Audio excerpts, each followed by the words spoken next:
Bonjour, aujourd'hui on fait de l'optique géométrique et on s'intéresse à la capacité d'établir la condition de réflexion totale.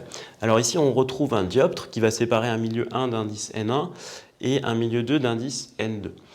Vous avez un rayon incident donc, qui arrive sur la surface du dioptre et donc ce rayon va être réfléchi, donc ça c'est toujours le cas, et une partie de ce rayon peut être ou non réfractée.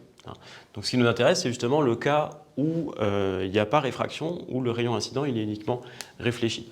Alors dans quel cas est-ce que ça a lieu? Alors l'idée c'est de s'intéresser par exemple à la loi de Snell-Descartes. Ici donc vous voyez N1 sinus I1 égale N2 sinus I2. Alors si vous avez un milieu N1 qui est supérieur à N2, on dit que le milieu en fait N1, d'indice N1 est plus réfringent que le milieu 2. Dans ce cas-là, qu'est-ce qui se passe? Ça veut dire forcément, d'après la relation de Snell-Descartes, que le sinus de I1 est plus petit que le sinus de I2, puisque le produit de N1 par le sinus de I1 doit être égal à N2 sinus I2. Donc si N1 est plus grand que N2, forcément, le sinus de I1 est plus petit que le sinus de I2. Alors, qu'est-ce qu'on peut en conclure de ça? Parce que c'est ça qui est intéressant, qui va nous permettre de trouver justement la condition de réflexion totale. Alors, ici, si on regarde, en fait, la fonction sinus, c'est une fonction qui est croissante, en particulier pour des angles qui sont compris entre 0 et pi sur 2. Autrement dit, si le sinus de I1 est plus petit que le sinus de I2, étant donné que les angles I1 et I2 sont compris entre 0 et pi sur 2, on peut en conclure que I1 est plus petit que I2. Alors, justement, ça va donner naissance à un cas limite. Donc, vous imaginez, donc plus I1 augmente, plus I2 va augmenter également, et arrive un moment, en fait, où l'angle I2 va être égal à pi sur 2.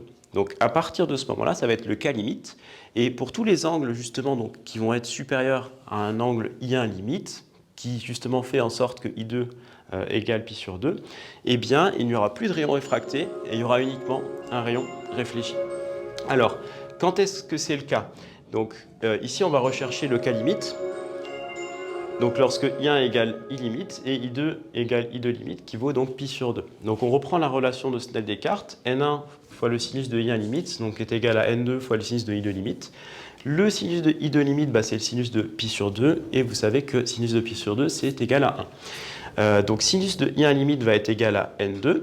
Ensuite, ce qu'on peut faire, c'est passer à l'arc sinus, parce que du coup, et là j'ai oublié un petit N1